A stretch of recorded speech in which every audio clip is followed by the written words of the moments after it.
Assalamualaikum guys, nandito tayo ngayon sa may Tahlia Street. May nakita ko ditong something na gusto kong i-flex sa inyo. Look at this. This piece of box, actually, ang laman nito ay itong carpet na to.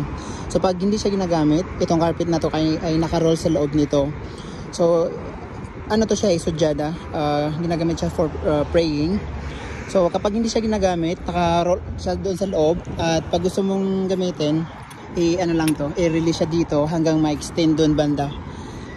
So yeah, ginagamit to during sala. Na-amaze ako kasi ang dami kong nakikita ganito dito sa Saudi Arabia, mostly sa mga cities. Ang galing lang kasi kung darating yung salatul oras ng sala, ayan, ganyan siya kung paano ibalik. So nakaka-amaze kasi pag dumating yung oras ng sala, hindi ka maantala kasi pwede ka pa rin magsala kasi may available na ganyan praying mat.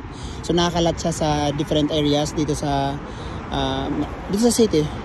Okay naman kasi dito sa Saudi Arabia wala namang nagkakalat ng ihi kung saan saan, kaya pwedeng maglagay ng mga ganito.